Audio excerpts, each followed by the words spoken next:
full disclosure, I am a member of SAG-AFTRA. Under union rules, I can work here. This show does not have a theatrical or television contract. However, starting tonight at midnight, I will not be able to perform services on something like Bob's Burgers or any other show. Of course, I'll be spending a lot of time working through this with my friend Tim Poole, who coaches me on my entertainment career when I have roadblocks or any obstacles. Yeah. He's sort of like a life coach for me. We have a rap session. And he's a very wise guy. Yeah, we have a rap session about it, and I come out the other end feeling a lot more confident. But yesterday at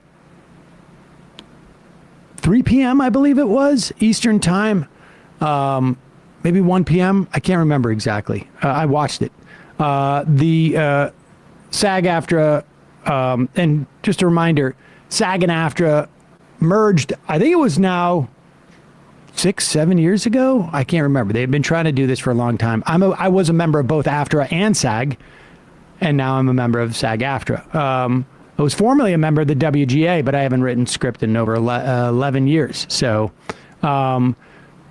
just full disclosure on that. I don't know why anybody would care, frankly. It wouldn't change my opinion of it whatsoever. Right. But with that said, this is the first time that SAG-AFTRA has struck at the same time as the writers in 60, I think more than 60 Since years. 1960. And yeah, I'm trying to do the math, 63 years. Yeah. And there was a SAG strike in, I think it was 86, and that lasted not even a day. So it officially starts tonight at 12 a.m. This is a big deal. And we'll talk a little bit about this with Andrew Leeds, but we're going to talk about it more as it goes on because there's a lot to talk about in the context of this. But talks essentially broke down.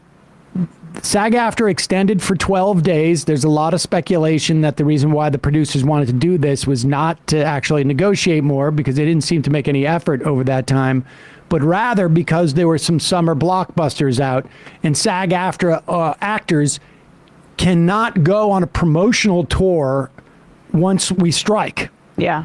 And so you're talking hundreds of millions of dollars that the producers want to squeeze out.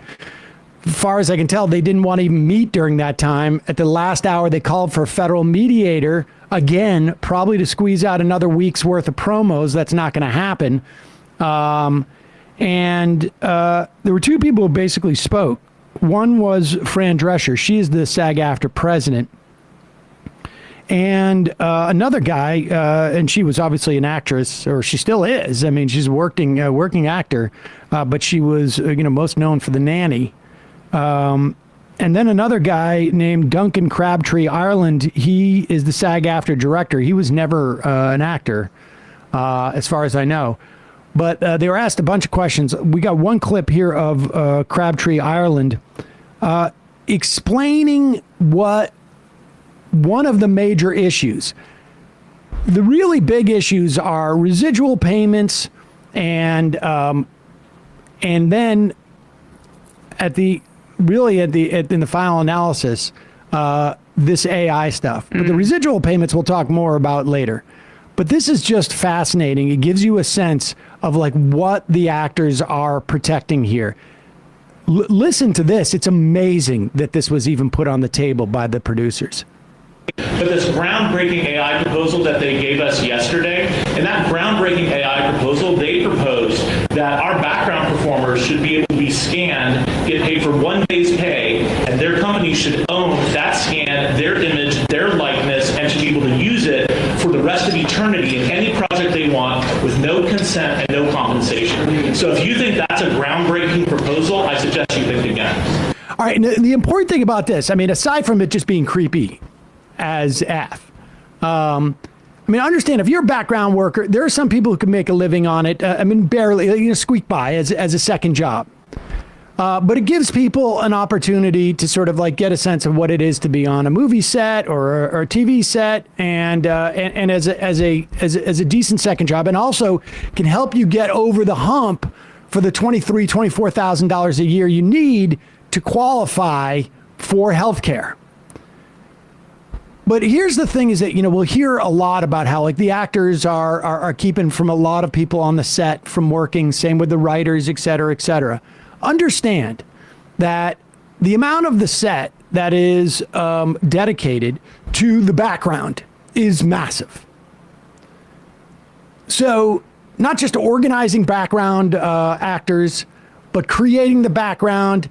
What that proposal tells me is at the very least, the producers plan sometime in the future to CGI everything in the background. And they want to use the likenesses and basically it will just be a matter of time. They're going to create enough of a bank of background actors where they'll never have to shoot any type of location. Everything will be in a studio in front of a green screen. And that's what they're looking for ultimately. And that means not just that background actors aren't going to get work.